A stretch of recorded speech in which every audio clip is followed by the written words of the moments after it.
हो सके उस क्रिया का पालन करना चाहिए, उससे मिलने वाली उपलब्धि ज्यादा श्रेष्ठ है, श्रेयस्कर है। अश्वत्थामा ने नियम का उल्लंघन किया, जहां सूर्यास्त होते ही शत्रु भी मित्र के जैसे होते हैं, वहां सूर्यास्त होते ही वो फिर भी तलवार लेकर के गया पांचों पांडवों को मारने के लिए। भगवान पांचों को लेकर कहीं और चले गए थे, सोते हुए 5 पुत्र द्रौपदी के थे, उनको मार दिया। प्रातःकाल होते ही जैसे ही रक्त की धार बह चली, द्रौपदी ने देखा, रोने लगी। श्री राधा वल्लभ जय श्री कृष्णा भक्तों, ये कथा जरूर सुने। इस कथा में महाराज जी ने बताया है कि अश्वत्थामा ने द्रौपदी के 5 पुत्रों की मृत्यु की, उसके पश्चात श्री कृष्ण ने अपना नाम द्रौपदी को दिया। श्री कृष्णा द्रौपदी को द्रुपद सुता, उसके पुत्रों को मार दिया। महाभारत में पहले कर्ण का प्रसंग पढ़िएगा, फिर कुंती का प्रसंग पढ़िएगा, फिर कृष्ण का प्रसंग पढ़िएगा, और जब इन तीनों की पूर्णता हो जाए ना, तब द्रौपदी का प्रसंग पढ़िएगा। एक से एक अद्भुत महाभारत के ये सब पात्र हैं जो आपके जीवन को एक राह दिखाने लायक है। हम ना जाने क्या क्या पढ़ने लग गए आजकल बच्चे, कुछ भी पढ़ते हैं। पढ़ना है तो इनको पढ़िए, इनसे सीखिए। द्रौपदी ने अपना नाम द्रौपदी को दिया है। ठाकुर जी का नाम है कृष्ण, आग की मात्रा नहीं है उसमें, और आग की मात्रा लगाते ही द्रौपदी का नाम हो जाता है कृष्णा। हमारे संस्कृत में एक नियम है कि अगर नाम के अंत में इकार, ई की मात्रा और आकार, आ की मात्रा आती है, तो वो स्त्रीलिंग शब्द हो जाता है अधिकतर। इसलिए माताएं बहनों के जितने भी नाम होंगे सब में अंत में इकार या आकार यही होंगे ज्यादातर। तो कृष्णा जब आप कहते हैं तो वो स्त्रीलिंग हो जाता है। मैंने इस बात को कई बार कथाओं में भी कहा है कि महामंत्र का जाप हरे कृष्णा कृष्णा कृष्णा हरे हरे, हरे राम राम राम हरे हरे। अगर आप हरे कृष्णा कृष्णा बोलते हैं तो मुक्ति तो आपको मिल जाएगी, लेकिन वैकुंठ के द्वार पर द्रौपदी आपका स्वागत करेगी। आइए आइए आइए आइए, आपने मेरा बहुत भजन किया। आप कहोगे हमने तो ठाकुर जी का किया था। द्रौपदी कही कृष्णा नाम तो मेरा है, ठाकुर जी का नाम तो कृष्ण है। अब रही बात महामंत्र में, कई लोग हमारे इस्कॉन के भी और गौड़िया वैष्णव लोग वो आकार ही बोलते हैं। तो उसके पीछे कारण ये है कि गौड़ियाओं में जो पूर्वाचार्य हुए वो अधिकतर बंगाल के हुए, और बंगाल में आज भी राम नहीं बोलेंगे, रामो कृष्ण। वहां पर बंगला भाषा में एक स्वर पीछे आकार का रहता ही है। इसलिए उन पूर्वाचार्यों की सुनते सुनते सुनते सुनते वो हरे कृष्णा ऐसे बोलने लगे। उसमें कोई दोष नहीं है, वो कोई मंत्र गलत नहीं होता है, पर अब पता चल गया है तो फिर हरे कृष्ण ही बोलो, हरे कृष्णा नहीं। हरे कृष्ण कृष्ण कृष्ण हरे हरे, हरे राम राम राम हरे हरे। द्रौपदी का नाम कृष्णा क्यों पड़ा? तो प्रसंग आता है जैसे ही 5 बालकों की मृत्यु हुई द्रौपदी की, देख करके द्रौपदी रोने लगी। अर्जुन प्रतिज्ञा लेने लगा, मैं द्रौपदी तुम रो मत, तुम्हारे बालकों के हत्यारे को जीवित नहीं छोड़ूंगा। भगवान ने अर्जुन का हाथ पकड़ा। अर्जुन क्रोध में निर्णय मत लो, पहले सोचो विचार करो, थोड़ी देर शांत रहो। जब भी क्रोध आए 2 बातें हमारी मान लीजिए। जब भी क्रोध आए, एक तो इसको बंद रखिए मुंह, और दूसरे हाथ पैर बिल्कुल बांध लीजिए। देखिए जब कभी भी आप समुद्र में जाएंगे ना, समुद्र में जाओ या फिर नदी में जाओ, राफ्टिंग करो या कुछ बोटिंग करो, तो आपको गाइड क्या समझाएगा? बोले डूब जाओ तो 2 बातों का याद रखना, एक तो हाथ पैर मत चलाना, एक मुंह मत चलाना। मुंह मत खोलना और हाथ पैर मत चलाना, क्योंकि मुंह खोलोगे पानी भीतर जाएगा, हाथ पैर चलाओगे डूब जाओगे। इसलिए क्या करो, पानी में अगर गिर रहे हो तो स्थिर हो जाओ, मुंह बंद कर लो, हाथ पांव ढीले छोड़ दो, आप डूबोगे नहीं। कल करके देख लो समुद्र में।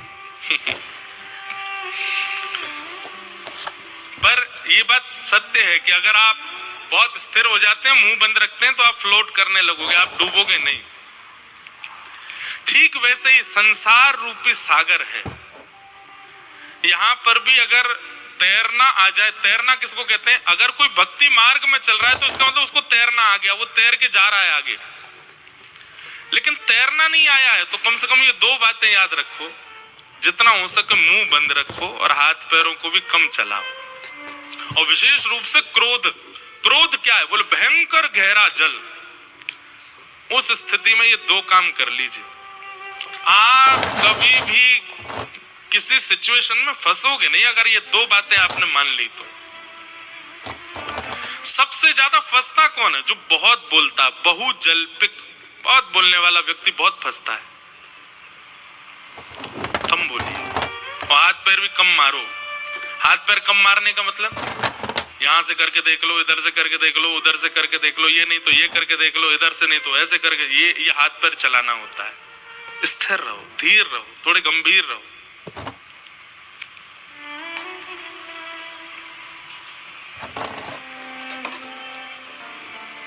भगवान ने अर्जुन का हाथ पकड़ा, अर्जुन क्रोध में बोलो नहीं।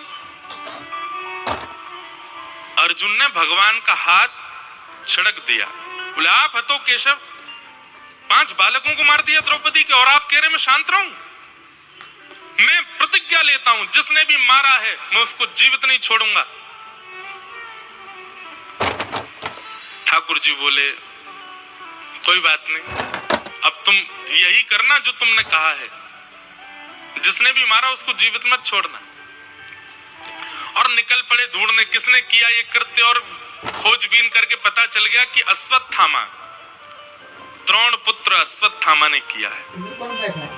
अश्वत्थामा के हाथ बांध दिए, पैर बांध दिए, उसको लेकर के आए, भरी सभा के बीच में उसको बैठा दिया। द्रौपदी से कहा देख लो अपने बालकों के हत्यारे को और तुम आज्ञा करो, जैसे कहोगे वैसे मारूंगा इसको। भागवत जी में वर्णन आता है कि तथा हतम पशुवत् पाशबद्ध मवाङ्मुखं कर्मजुगुप्सितेन निरीक्ष्य कृष्णापकृतं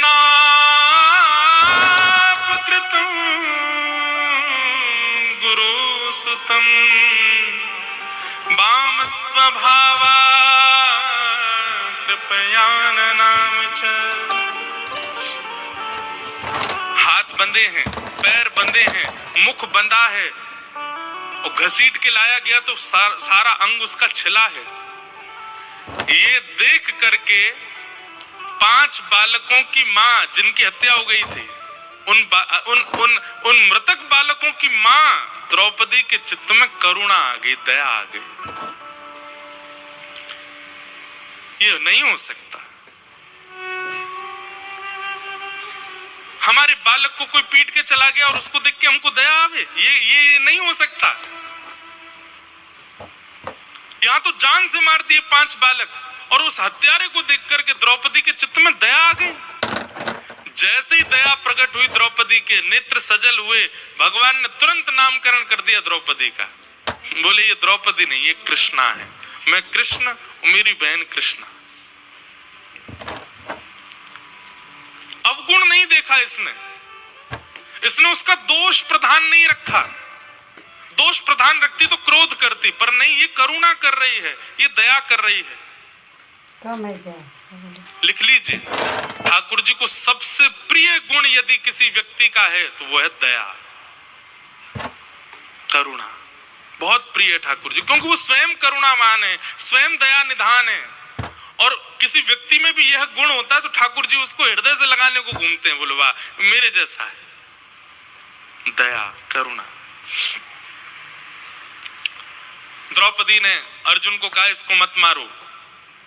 अर्जुन ने कहा क्यों ना मारूं? बोले ये गुरुपुत्र है हमारा, जिन गुरु ने आपको धनुष उठाना सिखाया, बाण चलाना सिखाया, उन द्रोणाचार्य का पुत्र है ये, और गुरुपुत्र गुरु समान होता है, इसको मत मारो। दूसरी बात, ये इनकी माताजी पहले ही विधवा हो चुकी हैं, उनके पति नहीं है, और ये इकलौता पुत्र है उनका। इसको मारने से इनकी माताजी बिल्कुल अकेली पड़ जाएंगी, इसलिए इसको मत मारो। पांचवी बात, पुत्र की मृत्यु का विरह वेदना मां को कितनी होती है ये मैं जानती हूं अर्जुन, मेरे पुत्र मरे हैं। पुत्र के मरने पर मां को ऐसा लगता है जैसे मानो 1000 बिच्छू एक साथ डस रहे हों। मैं नहीं चाहती जो पीड़ा मुझे हो रही है वो किसी और मां को भी हो, इसलिए इसको मत मारो। और अंतिम बात, यदि इसको मारने से मेरे 5 पुत्र जीवित हो जाएं तो इसको मारो, नहीं तो मत मारो। ये बात सुन के सब तो स्तब्ध हो गए, पर दूर खड़े द्वारिकाधीश ताली बजाने लगे, वाह द्रौपदी वाह।